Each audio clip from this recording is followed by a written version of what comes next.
Haleluya, kita akan melanjutkan pengajarannya. Orang pilihan kita sedang baca Torah, belajar Torah. Kita akan memasuki bilangan pasal 2 ya, tapi kalau saya lihat ininya, mungkin akan kita gabungkan dengan bilangan pasal 3 ya. Jadi kita lihat nanti, tapi kita akan baca nanti bilangan pasal 2. Kita juga akan baca bilangan pasal 3 ya, kalau tambahkan dua-dua kita gabungkan. Karena ada kaitan yang erat di kedua pasal ini. Kita baca pertama bilangan pasal 2 ayat 1 sampai 9, kemudian bilangan pasal 3 ayat 1 sampai ke 6 ya. Kita baca sesuai dengan apa yang tertulis di depan.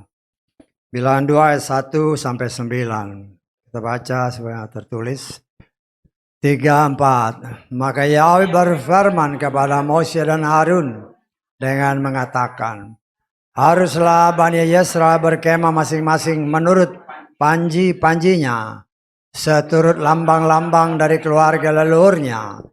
Mereka harus berkemah berhadapan dengan kemah pertemuan di sekelilingnya.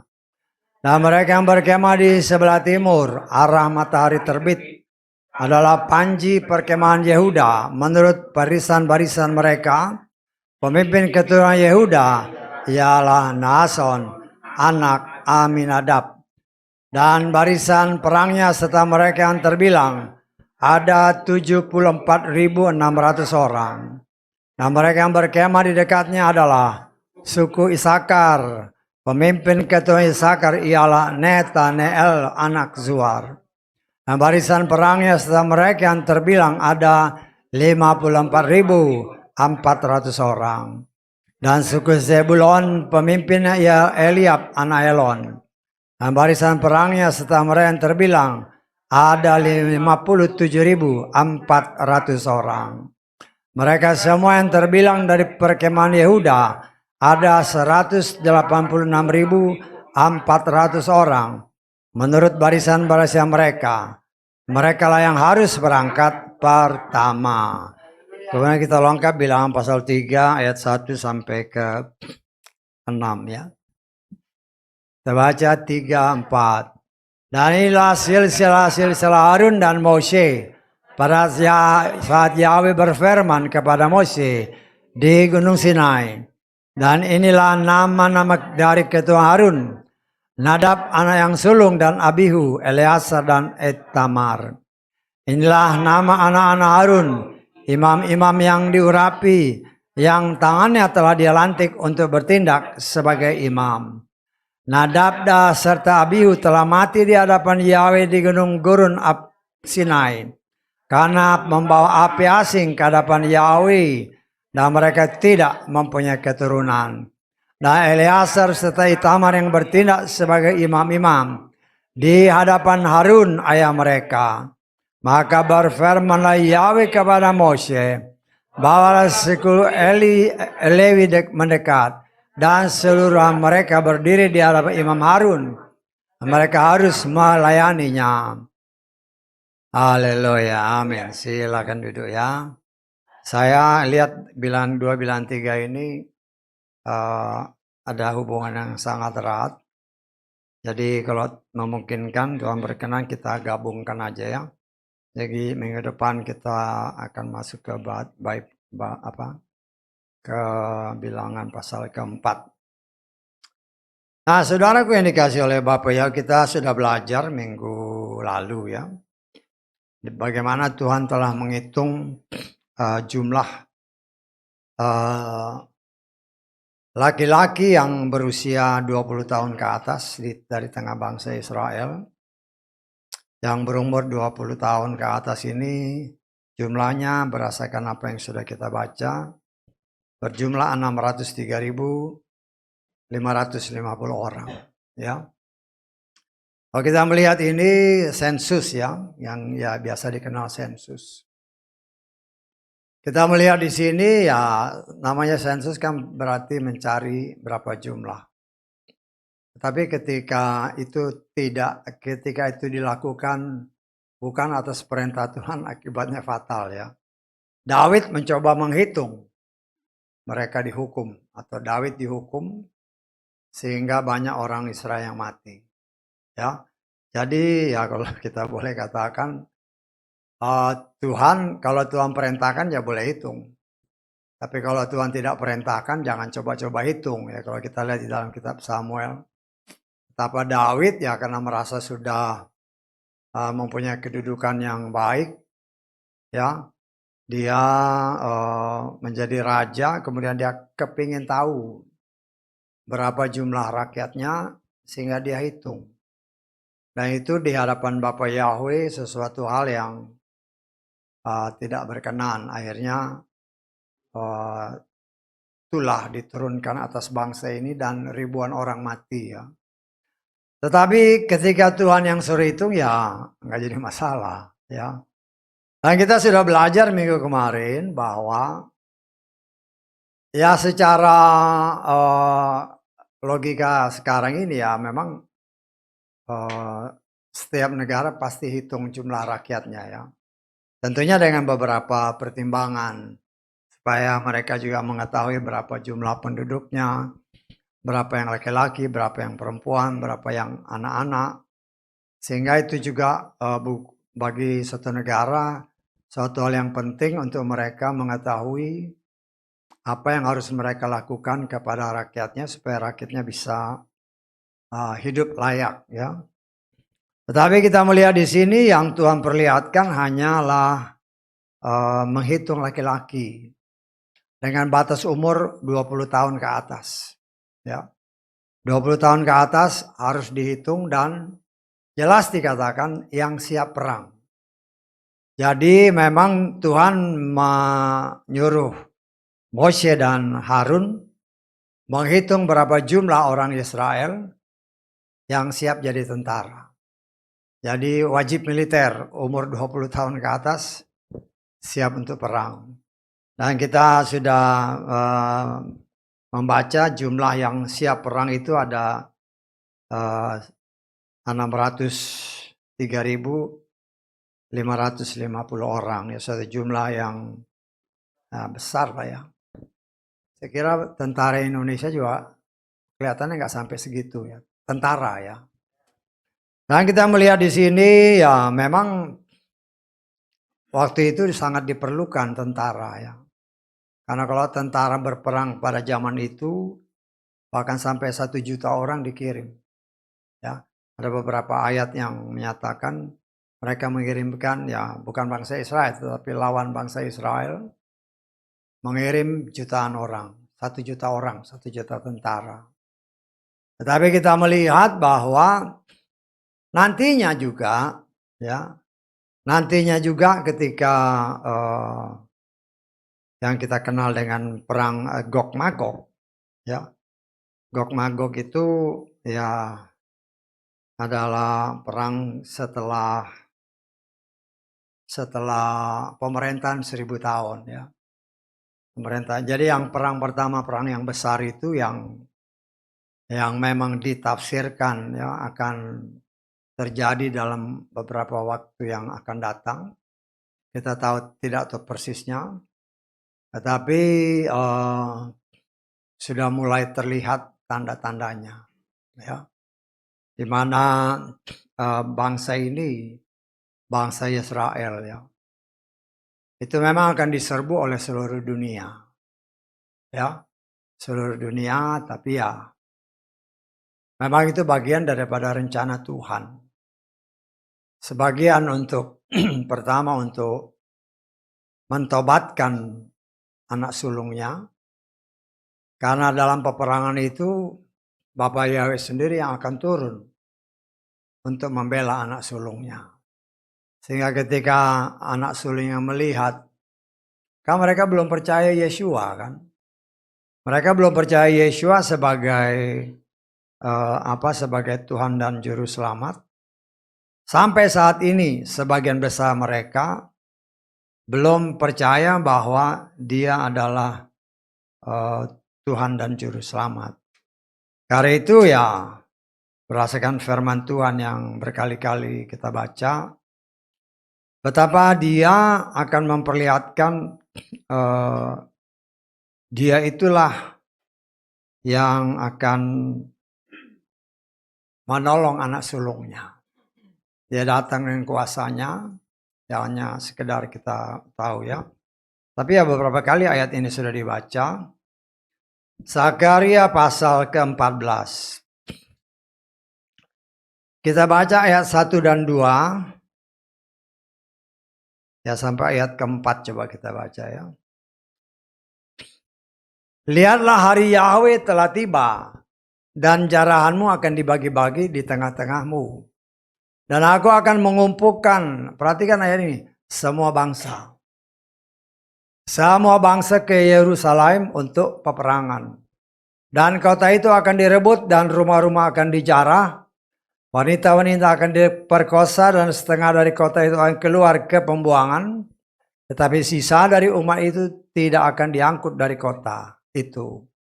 Perhatikan, lalu Yahweh akan keluar. Ya. Dan dia akan terlibat perang dengan bangsa-bangsa itu seperti waktu dia terlibat perang pada hari pertempuran. Perhatikan ayat keempat. Pada hari itu kakinya akan berjejak di Bukit Zaitun yang terletak di depan Yerusalem. Dari sebelah timur, dan Bukit Zaitun akan terbelah menjadi dua. Dari timur ke barat suatu lembah yang sangat besar. Setengah dari bukit itu akan bergeser ke utara, setengah lagi ke selatan. Ketika bangsa ini melihat, oh ini benar Sang Juru Selamat.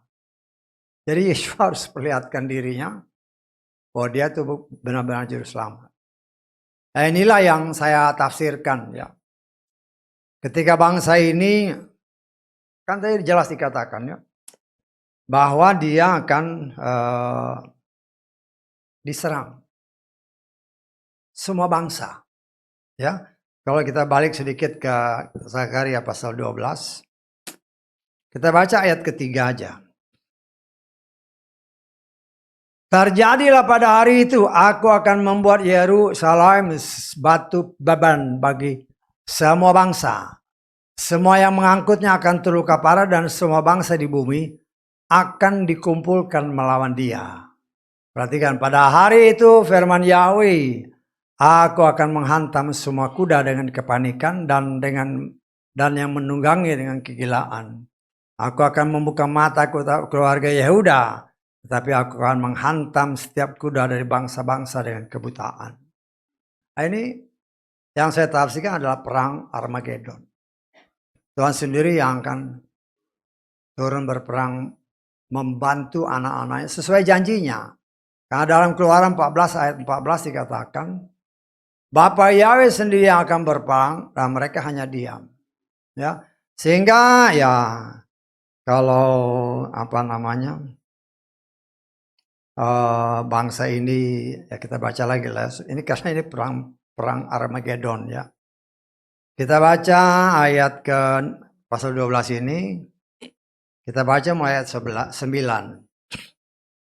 sampai ke 12 ayat 11 lah.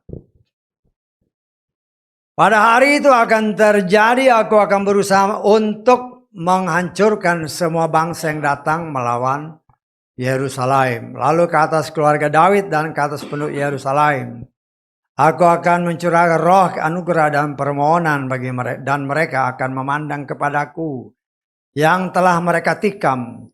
Mereka akan meratap atasnya seperti ratapan atas anak tunggal, dan akan merasa pahit karenanya seperti merasa pahit karena anak sulung. Pada hari itu besarlah ratapan di Yerusalem seperti ratapan di Hadad Rimon di lembah Megiddo, atau yang kita kenal lebih sering kali kenal Armageddon.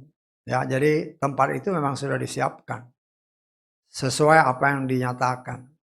Bahkan di sekitar tempat itu, ya, sesuai firman Tuhan, ya kalau saudara baca kitab Wahyu, ya, burung-burung pemakan bangkai sudah disiapkan, dan memang berdasarkan laporan-laporan yang banyak ditulis di media, secara luar biasa burung-burung ini berkembang biak di daerah sana, ya. Dan ini memang ya itulah namanya dia yang yang jadi sutradara ya, yang sutradara ya segala sesuatu dia sudah siapkan. Ya, kita lengkap ya, supaya kita agak gambaran sedikit aja. Wahyu pasal 19 ayat 17. Aku melihat seorang malaikat yang berdiri di matahari dan dia berseru dengan suara nyaring sambil berkata, perhatikan, kepada semua burung yang berterbangan di tengah langit. Marilah dan berkumpullah bersama dalam perjamuan besar Elohim, supaya kamu dapat memakan daging para raja dan daging para panglima, daging para pahlawan, daging kuda-kuda dan mereka yang duduk di atasnya, dan daging semua orang, baik orang merdeka maupun hamba, baik kecil maupun besar. Jadi ya karena dia sutradara, seperti saya katakan, Bapak Yahweh itu sutradara agungnya. Jadi tempatnya sudah sudah disiapkan. Memang yang kita kenal itu adalah Megiddo ya, yang di mana di sana nanti dikumpulkanlah kita baca lagi ya, di dalam ya satu ayat aja lah, Wahyu 16 ayat 16 ya. Dan dia mengumpulkan mereka di tempat yang disebut dalam bahasa Ibrani Har Megiddo atau Armageddon. Karena itu saya pernah menafsirkan ya. Bangsa pilihan Tuhan, yaitu anak sulungnya bangsa Israel ya, itu akan mengambil peranan sampai perang Armageddon ya. Karena setelah perang Armageddon nanti ya, kemudian nanti setan diikat selama 1000 tahun, kita memerintah bersama Yeshua di muka bumi ini, di muka bumi ya. Kita akan menjadi hakim dan raja bersama dia sesuai janjinya dalam Wahyu pasal 5 ayat 10 dan beberapa ayat yang lain ya.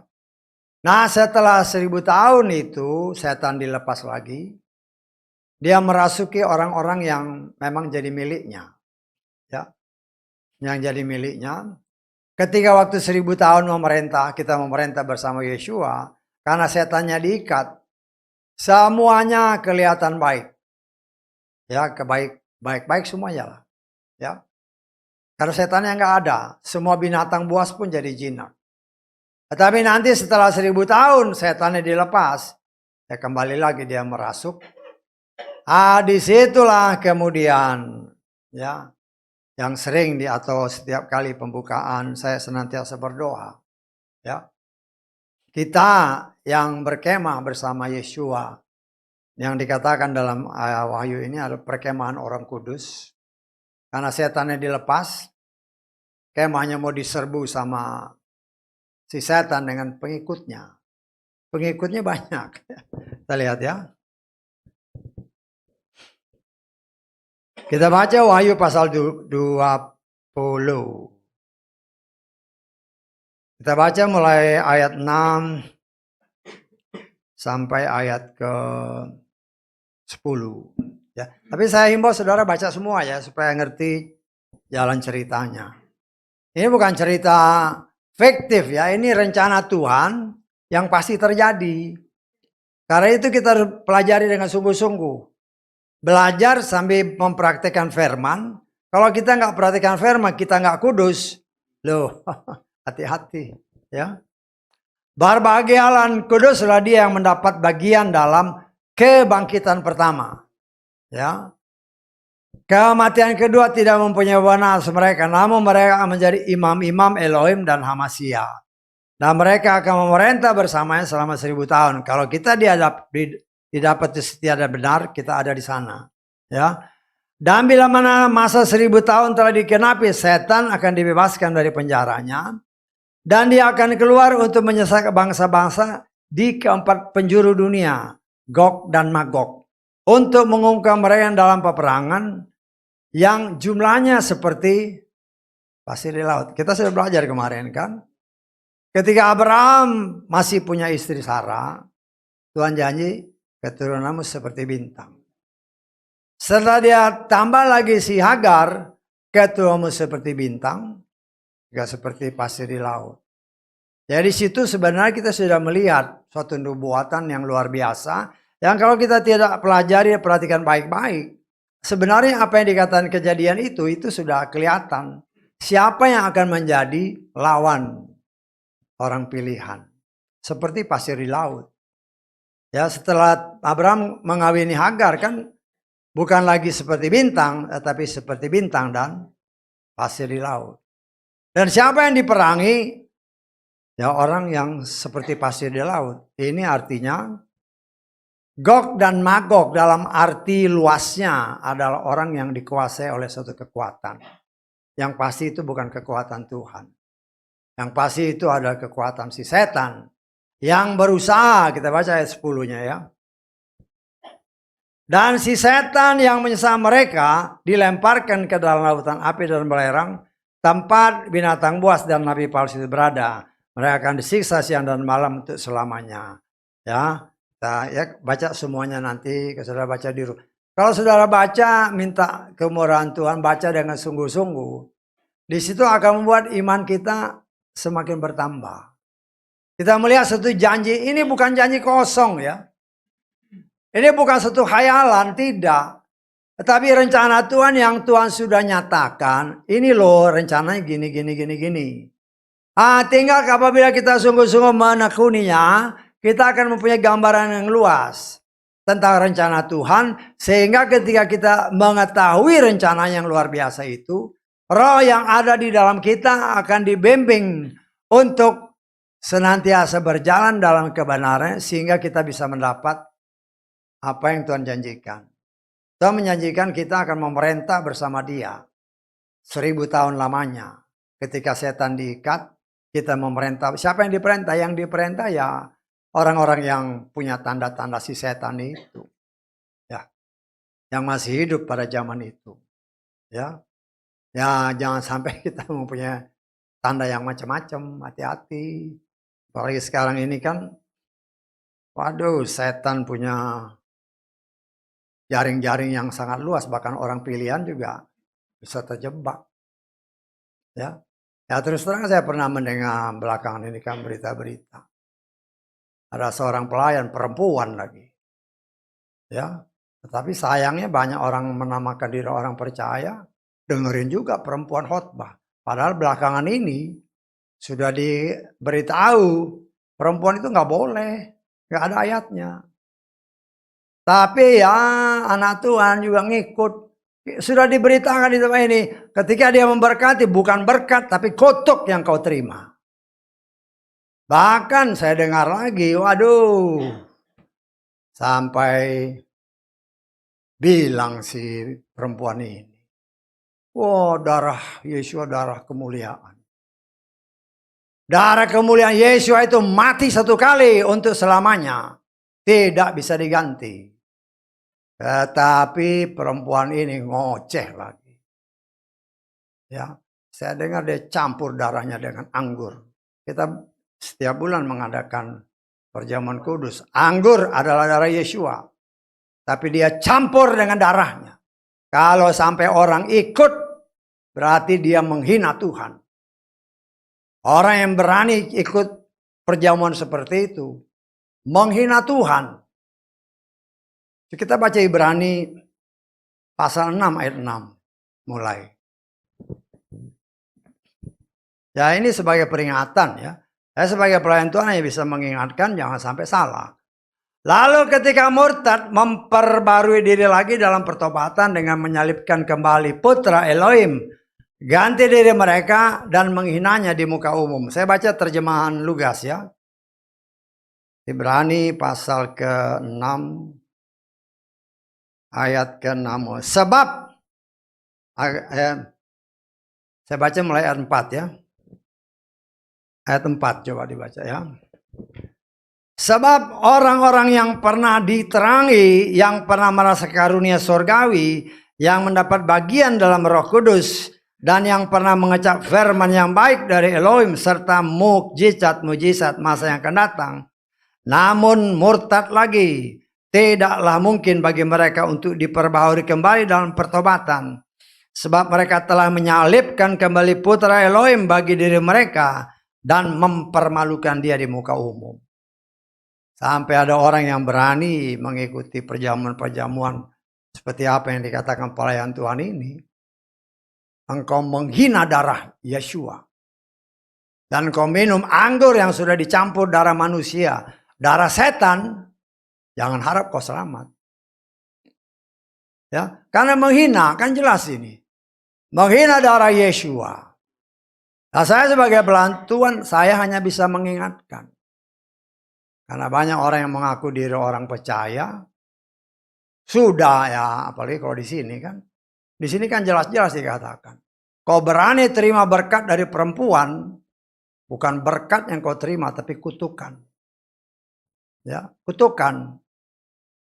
Apalagi sampai orang ini. Karena saya dengar khotbahnya orang itu, sedikit lah. Ya. Bahwa, wah darah Yesus darah kemuliaan. Loh, darah Yesus tercurah sekali untuk selamanya. Janganlah kau campur dengan darah manusia. Darah setan. Nah, kalau orang mencampur dengan darah setan, artinya capnya sudah berubah. Orang seperti ini kalau dia tidak sungguh-sungguh bertobat, jangan harap kau selamat. Nggak bisa. Engkau mau, kan tadi bilang, mempermalukan darah Tuhan. Mempermalukan Tuhan, kau hina dia.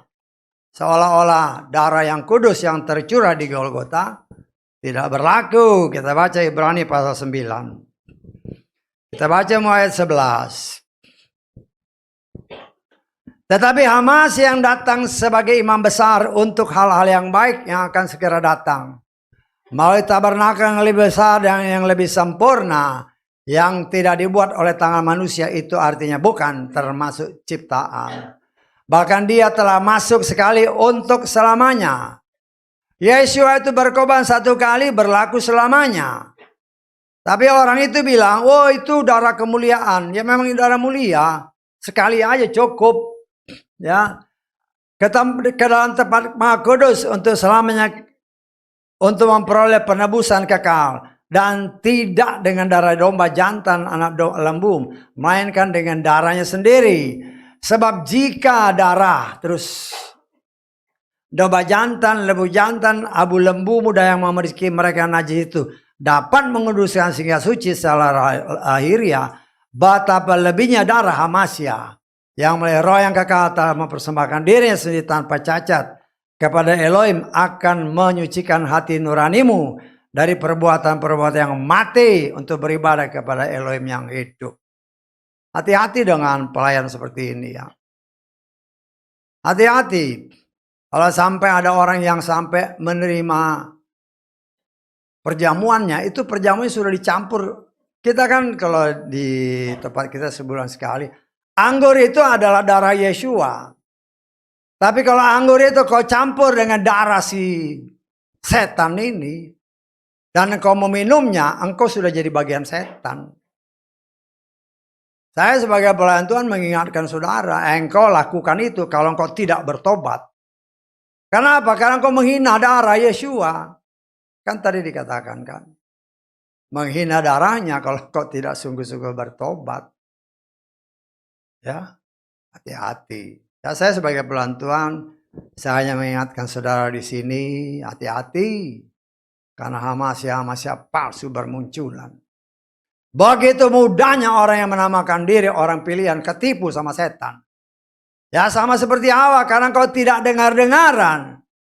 Hawa mungkin diberitakan sama Adam, tapi dia tidak dengar-dengaran dengan sungguh-sungguh ketipu sama setan. Demikian juga orang pilihan atau yang mengaku diri orang pilihan. Kalau kau tidak dengar sungguh-sungguh akan firman Tuhan, bisa ketipu. Loh, kalau udah ketipu, ya sudah. Ya, kita yang di sini, kau yang di luar sana, ya mungkin kau dengar juga tentang pelayan ini yang baru-baru kemarin mengadakan ibadah di daerah Jawa Tengah sana. Ya, hati-hati. Waktunya sudah semakin dekat. Ya, kalau ada yang seperti orang-orang yang mengikuti hal seperti itu, kalau dia tidak bertobat, harus minta ampun sungguh-sungguh pada Tuhan.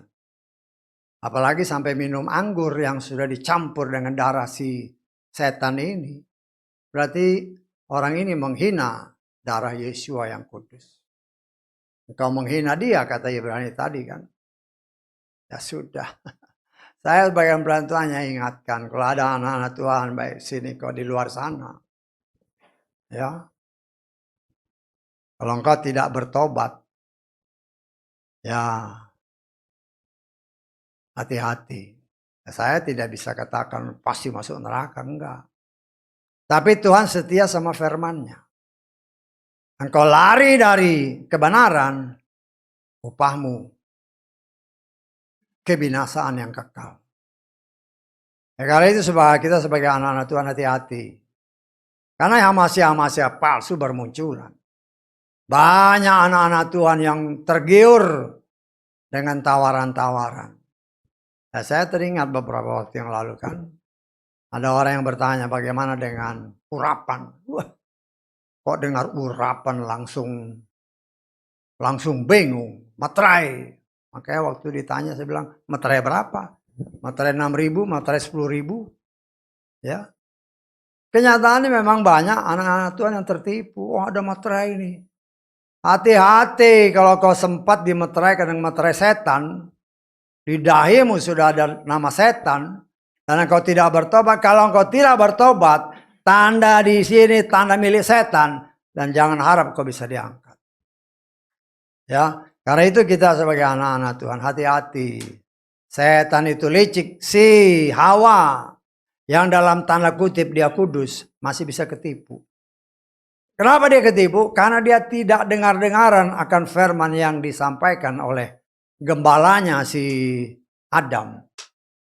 Ya. Sehingga ya ngawur dia, sesat, terjebak sama setan.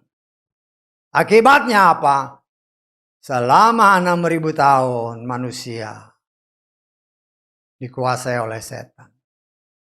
Tetapi Yeshua Bapa Yahweh datang untuk apabila ada orang yang mau mendengar firman-Nya, mau mendengar berita baik yaitu Injil dan bertobat, mereka akan selamat. Kalau enggak bisa. Ya. Saya nggak tahu saudara mungkin pernah dengar orang ini. Ya, pernah ada orang yang saudara kenal. Ya. Atau bahkan mungkin saudara sendiri juga mengakui hal seperti ini. Hati-hati. Saya sebagai pelayan Tuhan tidak bisa mengatakan hal-hal yang untuk mengenakan telinga. Nggak bisa. Saya justru harus tegas. Pertama, karena itu saya beberapa belakangan terakhir ini kan. Sudah diingatkan berkali-kali. Kalau engkau beribadah di tempat ibadah itu pendetanya perempuan. Hati-hati. Ketika dia memberkati bukan berkat yang kau terima. Tapi kutukan. Tetapi ya sama seperti Hawa. Nggak dengar-dengaran. Malah ngelihat pelayan Tuhan ini luar biasa bikin mujizat. Diikuti. Bukan ikut Tuhan kau tapi ikut setan. Karena itu baca firman Tuhan dan benar-benar memeditasi, mengobservasi yang benar. Jangan sampai kau ketipu. Kalau kau ketipu ya sia-sia ibadahmu. Karena yang di dahimu itu sudah nama setan. Kalau nama ini hanya bisa dihapus dengan darah Yeshua. Dan itu bisa terjadi apabila kita sungguh-sungguh bertobat. Minta ampun supaya dipulihkan. Karena memang dia Tuhan yang Maha Pengasih. Tapi kalau dari mulutmu tidak pernah keluar minta ampun. Jangan harap kau diampuni. Ya. Jangan menghapus materai yang kudus. Materai yang dicap dengan darah yang kudus. Diganti dengan darah si setan. Ya akhirnya nanti. Ya penyesalan terjadi dalam hidupmu. Nah, ini sebagai satu pengajaran. Saya sebagai pelayan Tuhan. Karena saya dengar pelayan Tuhan ini. Dia bukan pelayan Tuhan yang benar. Setan dia melayani setan. Ya.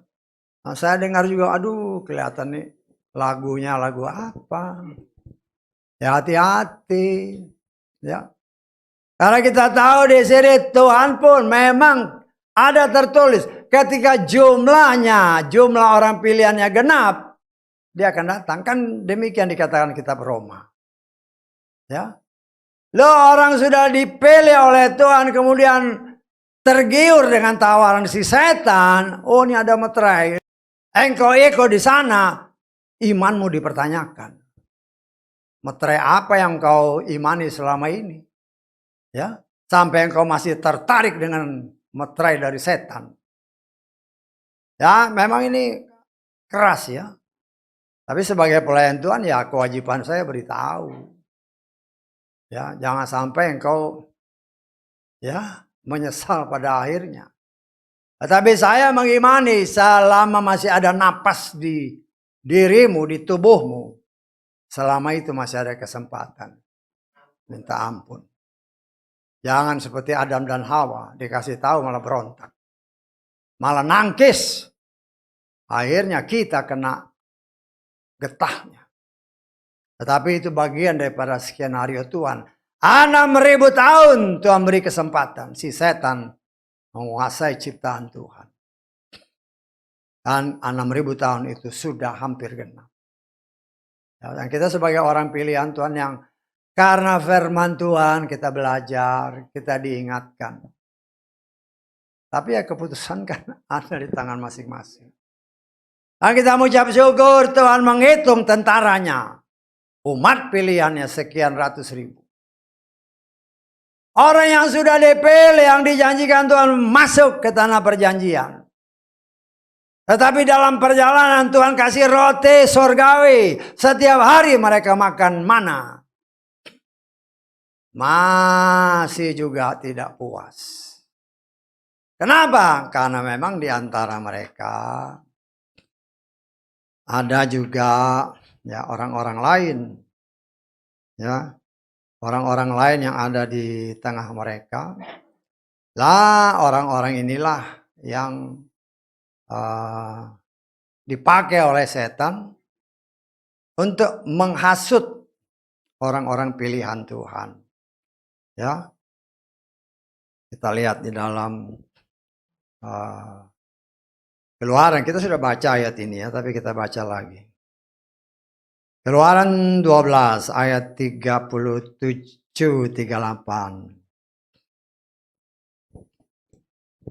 Bani Israel berangkat dari Ramses ke Sukot, kira-kira 600.000 orang laki-laki yang berjalan kaki, belum termasuk anak-anak. Dan juga perhatikan ayat ini, banyak orang yang berbaur pergi bersama mereka, bahkan kawanan domba dan kawan lembu serta ternak yang sangat banyak ya. Kita lihat lagi di dalam, coba kita lihat dalam bilangan ya, bilangan 11. Ayat keempat. Para penghasut yang ada di tengah-tengah mereka didorong hawa nafsu rakus. Dan Bani Israel juga berbalik dan menangis serta berkata, siapakah yang akan memberi kami makan daging ya. Saudara baca ini, saya baca terjemahan Lugas ya. Terjemahan Lugas, orang-orang campuran. Di sini kan nggak ada nih. Langsung para penghasut. Inilah kata-kata firman Tuhan, kalau salah diterjemahkan, kita bisa salah mengartikan. Kalau pengertian banyak orang, para penghasut bisa-bisa dari bangsa Israel. Tetapi kalau di dalam terjemahan Lugas, orang-orang campuran yang ada bersama mereka, berarti bukan orang Israel. Ya, terdorong oleh hawa nafsu rakus sehingga Bani saya kembali bersungut-sungut dan seterusnya. Orang campuran ini yang menjadi penghasut bangsa Israel. Orang biasanya orang pilihan Tuhan. Dan karena itu ketika mereka dalam perjalanan 40 tahun sudah makan roti dari sorga. Karena dihasut terus setiap hari. Akhirnya dari 603.550 orang. Hanya 2 orang yang masuk. Itu juga gambaran saudara dan saya. Kita makan roti dari sorga dalam perjalanan menuju rumah Bapa. Penghasut masuk dari segala macam. Entahkah sesama, entahkah dari pelayan Tuhan. Kalau engkau makan telan aja, ya sudah lewat. Kali di tempat ini berkali-kali diajarkan. Makanan kita roti yang tidak beragi. Firman yang murni. Yang harus kita kunyah. Yang harus kita meditasi dan observasi yang sungguh-sungguh. Sehingga jangan kita tersesat. Tapi kenyataannya masih. Jangan-jangan Ini hatinya seperti jalanan. Sudah tahu kan? Hati jalanan, dengar, melihat, nggak ada respon. Nah, saya berani tafsir orang ini adalah keturunan setan. Keturunan setan adalah seperti orang, ya, yang memang sudah ditetapkan untuk dibinasakan. Tetapi sayangnya mereka ini ada di tengah orang pilihan. Saya tangkap. Kalau di dalam istilah peribahasa kita apa namanya? Musuh dalam selimut. Tetapi di sisi satu yang lain kita melihat positifnya. Orang-orang seperti ini yang menjadi musuh dalam selimut juga bagian supaya kita hati-hati. Setan itu penipu, itu mulutnya manis. Kan berkali-kali dikatakan di tempat ini. Setan itu penipu dan penipu itu mulutnya paling manis. Paling manis. Ya. Ya contoh orang mau pinjam barang. Pinjam duit atau pinjam barang. Oh, kalau minta manis sekali. Setelah waktunya tiba, oh, kelihatan, ya, kelihatan asli. Tapi kita sebagai anak-anak Tuhan ya hati-hati, ya. Kita boleh rambut sama hitam, tapi enggak semua hitam. Ya. Saya mulai putih-putih. Tapi hati siapa yang tahu? Hanya Tuhan yang tahu. Sama-sama ibadah. Ya, sama-sama puji menyembah Tuhan. Ya. Tapi setan juga, karena itu berkali-kali di tempat ini saya nyatakan kan, setan itu rajin masuk gereja. Ya. Jadi di tengah gereja itu ya setan juga masang perangkap-perangkap. Apabila mungkin orang pilihan terjebak. Ya katakan di kumpulan seperti ini kan. Ya ketika ngomong berdua bertiga mulai kasih masukan negatif. Racun dimasukkan. Tapi kalau orang pilih merasa nggak srek dengernya. Dan kalau kita punya orang seperti itu, pisahkan dirimu. Memang secara daging kelihatan aduh nggak enak. Jangan nggak enak daripada engkau mati kena racun yang diucapkan oleh orang-orang seperti ini. Ya kita harus berani bersikap tegas. Ya. Kita mengasihi semua orang. Tetapi kita harus membungkus diri kita dari pengaruh yang coba ditransferkan. Dengan mulut-mulut yang manis. Menyebar racun apabila engkau tidak hati-hati. Walaupun kau pakai masker namanya setiap hari dikasih racun ya. Hati-hati ya. Memang ini saya rasa keras ya. Ayo bagi saya karena saya pernah dengar ya belum lama ini lah. Ya kebetulan tempatnya itu kan dekat dengan rumah saya yang di Jawa Tengah. Dan banyak juga orang-orang ya yang kita kenal. Saya di sana dari tahun 2000 ya lumayan kan 20 lebih tahun. Jadi ya dari orang-orang sana pun kan kita dengar. Kita dengar dan saya sebagai pelayan Tuhan harus mengingatkan mereka yang menjadi tanggung jawab saya untuk mulai jangan kau terjebak. Ya, kita harus bisa melihat pertama kan belakangan ini kan kalau sudah perhatikan. Sudah diberitahu kalau pelayannya perempuan jangan kau ikut. Tapi yang baru-baru ini pelayannya perempuan ngikut juga. Dengar lagi oh dia pakai darahnya untuk dicampur dengan anggur. Hati-hati kalau sampai kau ikut. Kalau kau nggak bertobat, saya sebagai pelayan Tuhan katakan. Pertama engkau menghina darah yang kudus yang telah mengurapi. Kau campur dengan darah setan. Tuhan tidak mau. Karena itu orang yang sampai melakukan seperti itu bertobat. Bertobat. Ya. Sehingga jangan terlambat selama masih hidup lah bertobat ya. Nah, kita melihat dari bangsa Israel yang dihitung ini. Itu ada 4 kelompok. Setiap kelompok terdiri dari 3 suku. Ya, kalau yang tadi kita baca kan kelompok pertama itu kelompok Yehuda. Itu dalam kelompok Yehuda ada suku Isakar dan suku Sebulon, termasuk Yehuda. Jadi 3 suku. Demikian juga mereka itu ada di sebelah timur. Demikian juga di daerah selatan itu suku Ruben, terdiri dari suku Ruben, Simeon dan suku Gad. Ya, itu pertama yang suku Yehuda itu, grup Yehuda itu rombongan pertama, pasukan ya, ingat pasukan. Jadi kalau dalam peperangan ya suku Yehuda ini harus duluan. Karena suku Yehuda ini terdiri dari suku Isakar, juga suku Sebulon 3. Ya. Ini yang berdasarkan firman yang tadi kita baca, dia berangkat di urutan pertama, urutan terdepan. Dan ini sesuai dengan apa yang dinubuatkan oleh leluhur mereka, si Yakub sebelum dia pulang ke rumah Bapa. Ya, bahwa Yehuda lah pemimpin.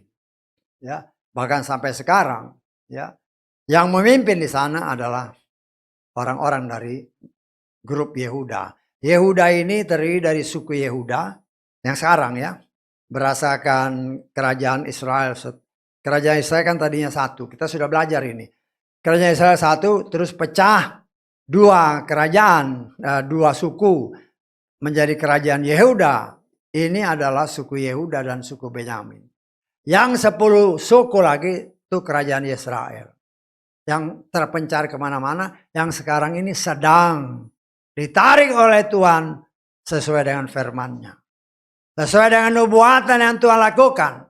Demikian juga yang dinubuatkan oleh Tuhan melalui Yehezkiel. Bahwa 2 kerajaan ini nanti tidak lagi 2 tapi 1. Dan itu sudah digenapkan. Hanya Israel. Nggak ada lagi kerajaan Israel. Nggak ada kerajaan Yehuda. Israel. Ya. Dan pemimpinnya memang orang Israel. Dan sepengetahuan saya berdasarkan apa yang saya baca dari biografinya si Netanyahu. Perdana Menteri yang sekarang. Dia dari suku Benyamin. Nah, saya nggak tahu presidennya. Tapi karena saya baca biografinya, ya Benyamin namanya juga Benyamin Netanyahu. Dia memang dari suku Benyamin. Ya, saudaraku, kita melihat di sini. Dari 4 urutan ini, baik ya mereka yang di daerah sebelah timur, karena nanti kan mereka sudah dikelompokkan ini 3, 3, 3. Itu mereka ada di mengelilingi, ini umpamanya tabernakel, mereka mengelilingi. Yang rombongan pertama itu di sebelah timur 3 suku, Yehuda, Isakar dan Sebulon. Yang di daerah selatan juga 3 suku, Ruben, Simeon dan Gad. Kemudian itu yang selain itu mereka juga ada di sebelah selatan, itu merupakan urutan kedua. Urutan yang ketiga itu ada di sebelah barat, terdiri dari Efraim, Manasye dan Benyamin. Itu di urutan ketiga. Urutan yang keempat itu suku Dan, Asher dan Naftali. Jadi kalau dalam barisan itu sudah ketahuan ini. Torah adalah aturan, perintah dan ketetapan. 600 ribu lebih orang, Tuhan sudah atur supaya tertib harus begini. Pemain saudara seorang komandan, ya, atau saudara dipercayakan untuk memimpin jangankan ratusan ribu, 1000 orang. Kalau tidak diatur berantakan. Ya, itu 1000 orang. Ini 600.000 orang. Tuhan yang mengatur, memberikan hikmat bagi si Moshe.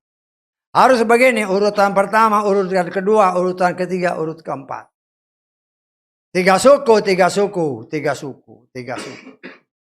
Ya, mereka berkemah di sekeliling tabernakel. Tapi agak jauh dari tabernakel. Kenapa agak jauh? Nah, itu yang masukkan dalam kitab Bilangan pasal 3.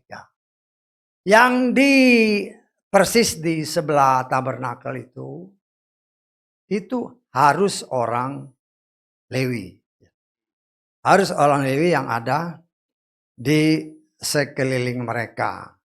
Nah, disinilah kita melihat ya cara Tuhan yang luar biasa. Ya, kita melihat, kita baca tadi dari Bilangan pasal 3 bahwa Harun sebagai imam besar dibantu dengan anak-anaknya. Tadinya anaknya 4 orang. Nadab, Abihu dan Eleazar dan Itamar. Tapi yang pertama, kedua ini mati karena salah membawa api. Api asing dia bawa. Tuhan itu sangat ketat dalam ibadah. Walaupun ini imam besar, salah membawanya, mati. Karena itu saya dalam hal-hal ibadah seperti yang tadi dikatakan, itu kan ibadah. Harus berani saya katakan. Kau dengar senang gak senang ya itu urusan lain. Tapi kewajibanku mewartakan. Saya sudah katakan kepada saudara berdasarkan firman. Kalau perempuan yang memimpin ibadah, hati-hati. Apalagi kalau dia berkati terus kau bilang amin, amin, amin. Jelas dikatakan kita maleaki. Kutuk yang kau terima. Nah, saya tidak mau saudara dikutuki. Tetapi memang pribadi lepas pribadi ya bebas. Ya, bagi saya wajib memberitahu sesuai apa yang Tuhan berikan dalam kitab Yeskiel. Sudah tahu orang salah, kau nggak kasih tahu dia mati. Darahnya dituntut dari aku, saya nggak mau. Karena itu saya beritakan aja. Kau terima puji Bapak Yahweh, kau nggak terima ya puji Bapak Yahweh. Tapi yang terang, kalau engkau tidak terima, saya aman. Yang penting saya udah kasih tahu. Ya. Sekali lagi saya udah berapa ini kan sebulan terakhir ini kan. Perempuan. Karena memang 3 roh ini yang berkuasa pada zaman akhir. Roh Nikolaus, roh Isabel, roh Bileam. Dan itu sekarang makin nampak. Bahkan orang yang berani menyatakan ini darah yang mulia, darah orang pilihan. Darah setan, dipilih sama setan untuk menyesatkan orang pilihan. Dan itu terjadi. Nah, orang-orang seperti ini kalau dia ikut, kalau dia nggak bertobat, ya itu urusan dia sih. Nah, saudaraku yang dikasih oleh Bapak Yesus, Lewi ini adalah orang yang memang Tuhan tetapkan untuk melayani dia. Kita sudah belajar kan, sebelumnya semua suku. Tetapi karena dosa, itulah Tuhan. Tadi ya semua orang Israel boleh ikut terlibat dalam pelayanan. Tetapi cara Tuhan memperlihatkan 11 suku tidak setia. Hanya 1 suku dari suku Lewi. Maka suku Lewi ini diambil. Tapi kalau kita baca seterusnya, walaupun suku Lewi, masih ada juga yang nggak beres. Ya. Tapi ya kita melihat di sini. Suku Lewi itu bertanggung jawab dalam peribadatan kepada Bapak Yahweh.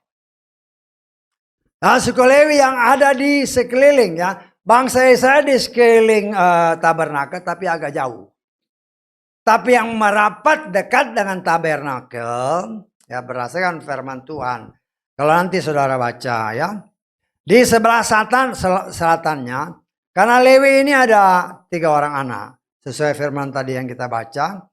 Yaitu anak yang pertama itu si Gersom ya dari suku Lewi ya.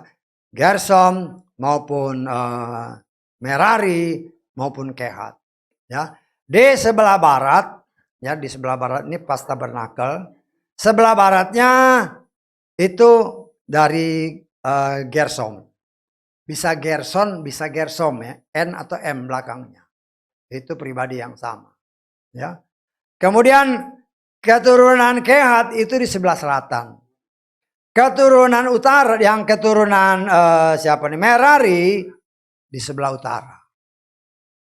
Tetapi keturunan Imam Harun itu di sebelah timur, di pintu masuk. Jadi di daerah pintu masuk itu keturunan imam besar plus Musa. Ya karena mereka langsung ada di di pintu gerbang, depan pintu gerbang. Ya, orang Lewi ini harus ada di sekeliling tabernakel secara langsung. Kenapa? Kalau orang Yesaya berani megang tabernakel, mati. Itu firman Tuhan. Tuhan tegas dalam hal kekudusan. Orang Lewi yang ditetapkan, orang Lewi dikuduskan. Suku lain walaupun dia orang Israel, berani lengah mati hukuman. Luar biasa. Bahkan nanti apabila kita baca selanjutnya. Ya. Lewi memang, ya apa namanya, terdiri dari keturunan si Gersom. Si Harun ini dari keturunan Kehat ya. Kalau saudara baca, tadi kita baca nggak ya? Tapi bisa dibaca di 1 Tawari, kita baca aja lah 1 Tawari pasal 6.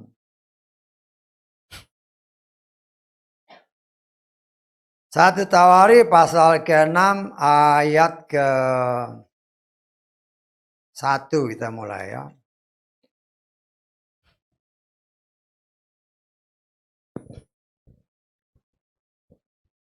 Anak-anak Lewi adalah Gersom, Kehat, dan Merari. Si Harun ini dari keturunan Kehat. Cuma kita baca lagi ya. Anak-anak Amram, anak-anak Kehat adalah Amram. Ya, Amram, Yesar, Hebron, Uziel. Kemudian anak-anak Moshe, anak-anak Amram, Harun, Moshe, dan Miriam. Jadi kalau ditarik ke atas, si Harun itu dari keturunan Kehat. Ya. Nah ini yang harus kita, ya namanya kita belajar kan, kita lihat. Walaupun ya Lewi ini kan dari keturunan atasnya Kehat. Kehat itu punya tugas untuk membereskan, katakanlah nanti kalau kita baca, itu membereskan peralatan-peralatan yang ada. Nah, kita baca sedikit ya. Bilangan pasal 3 ayat ke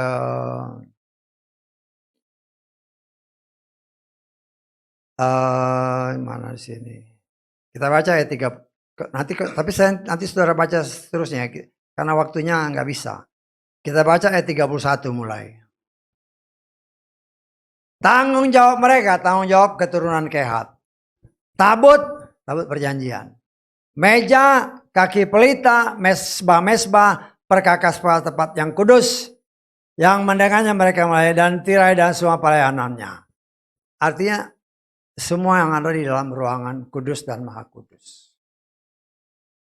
Mereka membereskan ini apabila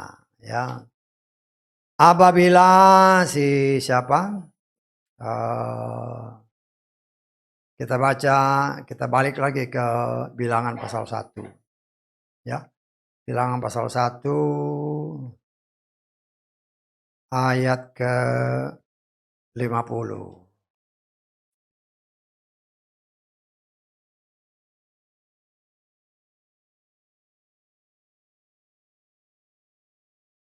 Kita mulai ayat 50 ya. Malah engkau tempatkan orang Lewi di atas tabernakel kesaksian, atas segala perabotnya, atas semua yang ada di dalamnya. Mereka harus membawa tabernakel dengan segala perabotnya. Mereka harus melayani dan harus berkemah di siun tabernakel. Terus, dan untuk, perhatikan ini, memindahkan tabernakel, orang-orang Lewi harus membongkarnya. Dan untuk memasang tabernakel, orang Lewi harus mendirikannya. Dan orang asing yang mendekat harus dihukum mati. Ya. Kemudian kita melihat di sini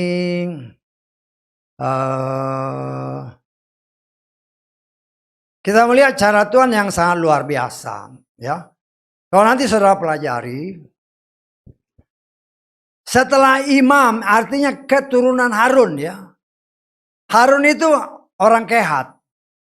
Tetapi untuk pekerjaan yang membereskan di dalam ruangan kudus maupun ruangan maha kudus, ya.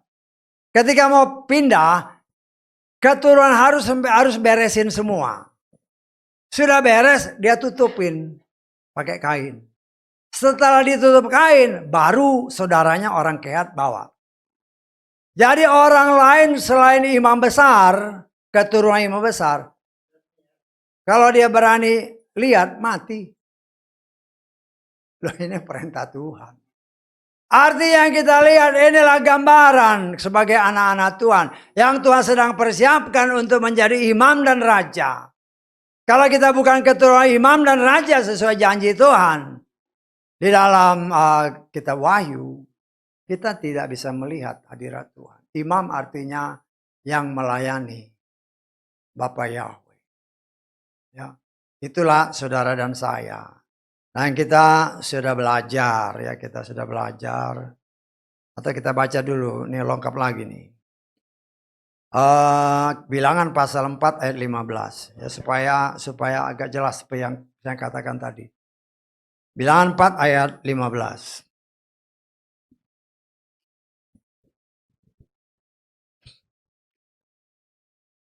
Ketika Harun dan anaknya telah selesai menutup tempat kudus, yang tadi saya katakan, ya, dan segala perkara tempat kudus pada waktu perkemahan dibongkar dan sesudahnya, barulah anak-anak Kehat boleh masuk untuk mengangkatnya. Dan janganlah mereka menyentuh barang-barang kudus itu sehingga mereka mati.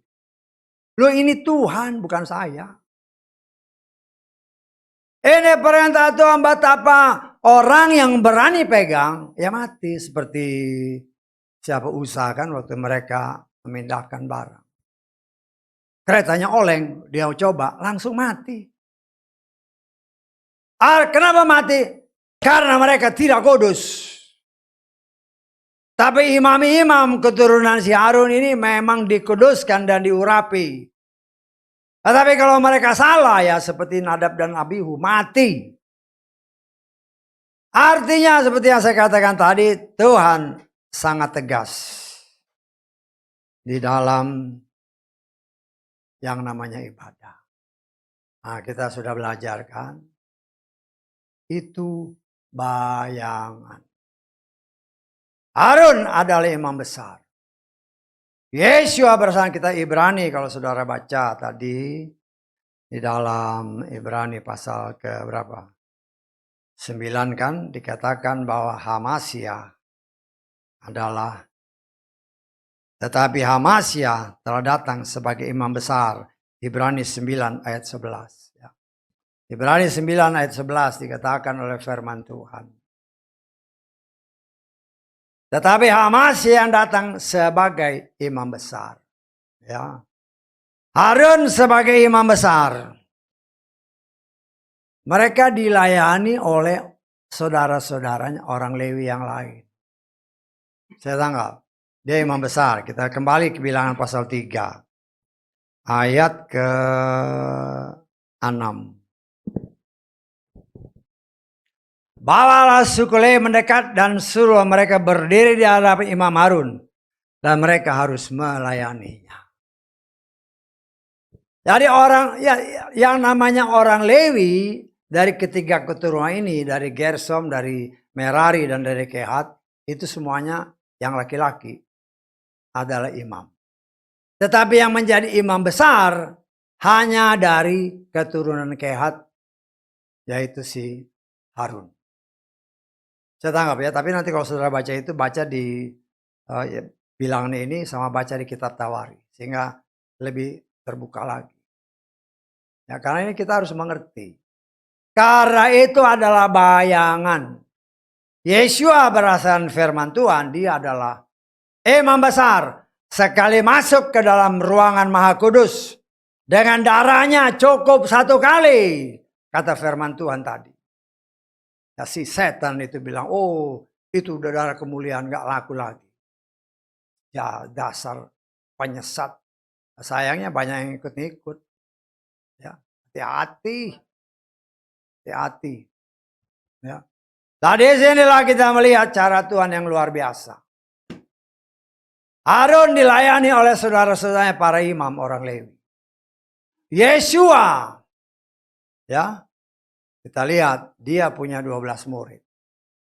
Sebenarnya, ya, itu juga tadinya merupakan gambaran dari 12 suku Israel yang menjadi murid-murid Yesua. Ya. 12 orang ini yang Tuhan katakan, yang kita sebut sebagai rasul-rasul. Merupakan juga wakil daripada bangsa Israel. Tapi kita melihat di sini cara Tuhan yang luar biasa. Ya. Ketika Tuhan ya sudah ada dalam kemuliaan. Ya. Kita baca di dalam Wahyu pasal keempat. Ayat ke-9 dan 10. Tak kala makhluk-makhluk hidup itu akan memberikan kemuliaan dan hormat dan ucapan syukur kepada Dia yang duduk di atas takhta itu, kepada Dia yang hidup sampai selamanya. Ke-24 tua-tua itu tersungkur di hadapan Dia yang duduk di takhta itu. Dan mereka menyembah kepada Dia yang hidup sampai selamanya. Dan mereka melemparkan mahkota mereka di hadapan takhta itu sambil berkata dan seterusnya. Saya dikatakan 4 makhluk. Ya. Nanti kalau saudara baca di atasnya atau kita baca ayat ke-7. Ayat ke-7 dari Wahyu tadi. Wahyu pasal 4 ayat 7.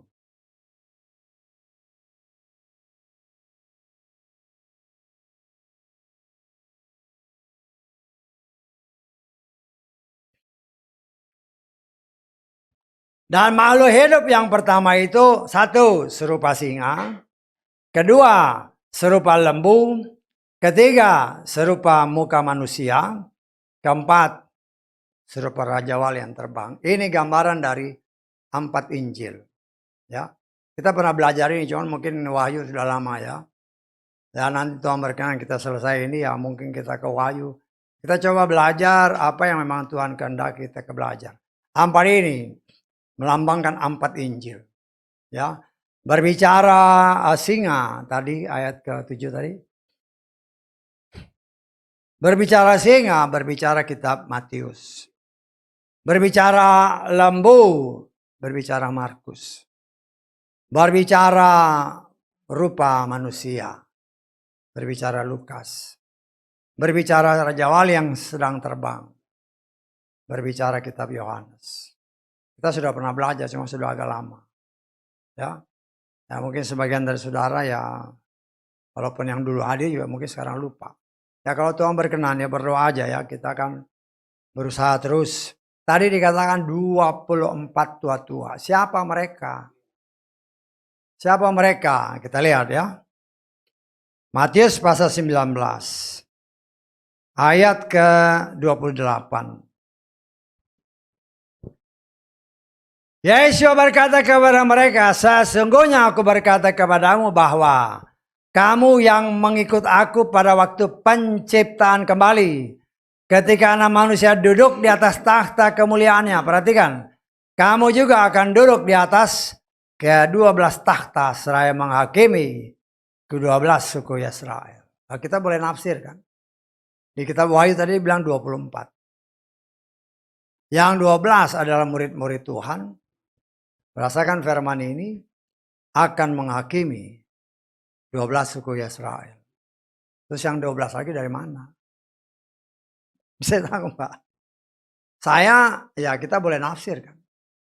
Kalau yang 12 ini untuk suku Israel, berarti harus 12 lagi yang akan menghakimi non-Israel atau orang-orang yang ya, dalam tanda kutip diadopsi Tuhan. Ya. Lah semua ini ya kita coba belajar supaya lebih mengerti. Nah kalau kita lihat situasinya mirip dengan apa yang ada yang tadi kita pelajari atau yang kita baca. Ya. Yang pertama yang dekat dengan tabernakel itu semua orang Lewi. Baik dari keturunan Gersom, keturunan Kehat, keturunan Merari, dan keturunan imam besar Harun dan si Moshe. Kemudian di luarnya, di lingkaran lebih luar. 3 suku. Totali 12 suku. Dan semua itu adalah penggenapan apa yang sudah diberikan gambaran oleh Tuhan. Nanti itu akan terjadi. Karena tabernakel yang ada pada Mose itu adalah bayangan. Mereka atau Mose diperlihatkan sama Tuhan, ini loh tabernakelnya yang di sorga bentuknya seperti ini. Ya. Dan nanti kalau saudara dan saya hidup kudus dan benar, kita akan melihat tabernakel yang sesungguhnya. Yang penuh dengan kemuliaan, yang penuh dengan kasih. Karena itu ya kita sebagai anak-anak Tuhan, kan tadi sebenarnya kita baca tadi kan. Kita baca Ibrani 9 ayat ke-11 ya. Tetapi Hamas yang datang sebagai imam besar untuk hal-hal yang baik yang akan segera datang melalui tabernakel yang lebih besar, ya. Dan yang lebih sempurna yang tidak dibuat oleh tangan manusia, itu artinya bukan termasuk ciptaan. Nah, kita akan melihat itu karena nanti imam besarnya adalah Yeshua, Tuhan dan Raja kita. Apabila kita hidup kudus, apabila kita hidup melakukan apa yang Tuhan perintahkan, apa yang Tuhan atur, ya, aturan perintah apa yang Tuhan tetapkan. Torah, aturan perintah dan kita belajar praktekkan, bukan saja mengerti dengan benar, tapi kita belajar mempraktekkan. Ya, untuk itu ya kita harus banyak mengerti firman. Petunjuknya sudah dikasih, yaitu firman Tuhan. Tapi bagaimana kita mempraktekkan? Ya, seperti yang pernah dihotbahkan beberapa waktu yang lalu kan. Ada barang yang datang dengan barang yang baru dengan petunjuknya. Ya, dengan petunjuknya kan. Tapi karena kita merasa ya sudah ngerti, karena dapat pemberitahuan ya, kalau saya kasih Denny waktu itu kan, dari senior harus begini-begini. Yang diikuti kata senior, bukan apa yang tertulis. Ketika barangnya rusak, mau diklaim nggak bisa karena engkau tidak mengikuti apa yang tertulis. Banyak orang yang seperti itu. Inilah yang kita katakan atau saya mengatakan zaman Nikolaus.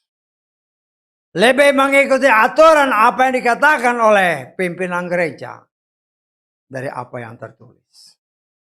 Ya. Kalau kau ikut apa yang dikatakan pelayan Tuhan yang tidak sesuai firman, engkau celaka. Nah, kita diberi petunjuk. Ini petunjuk ya dari Kejadian 1 ayat 1, Wahyu 22 ayat 21. Jadi baca, baru dipraktekkan. Jangan main praktekkan, nanti salah baru cek. Lah, udah terlambat. Saya tahu ya saudara, saya harus berani mengatakan ini. Saya mengerti ya, mungkin ada orang yang di sini atau di luar sana merasa ya ketegor dengan apa yang tadi dikatakan. Karena itu kenyataan. Masih palsu, perempuan lagi. Setan, roh Isabel.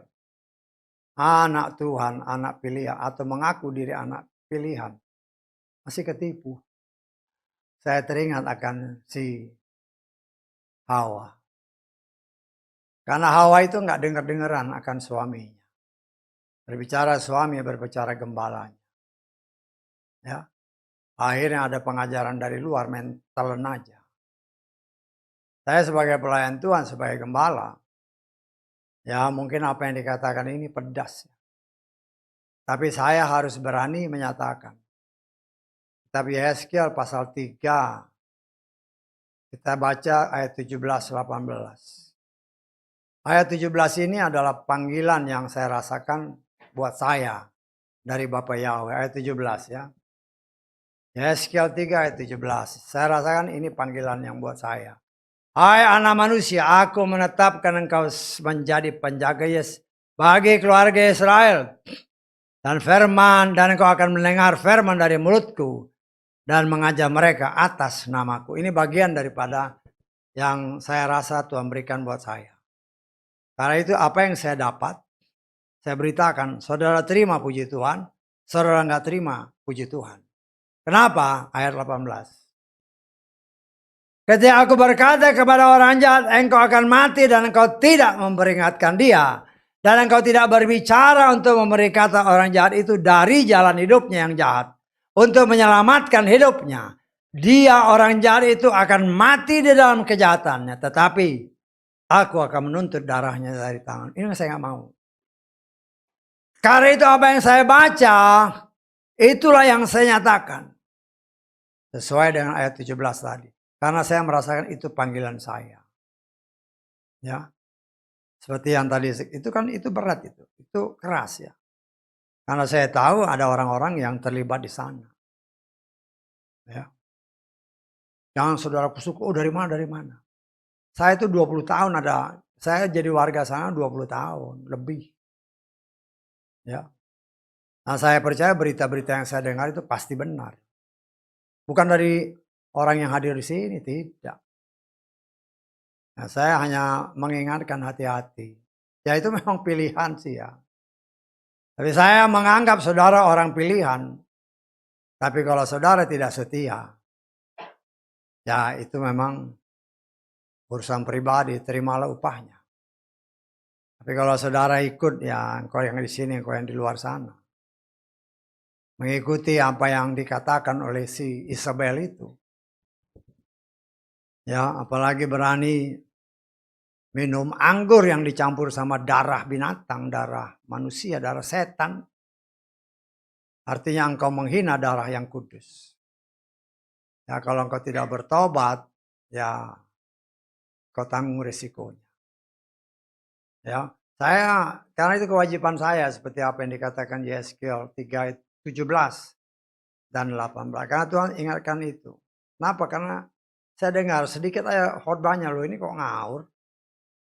Nah saya dengar banyak orang yang terlibat di sana dengan berbagai yang pernah dikatakan di sini larangan-larangan tapi dipraktekkan. Ya.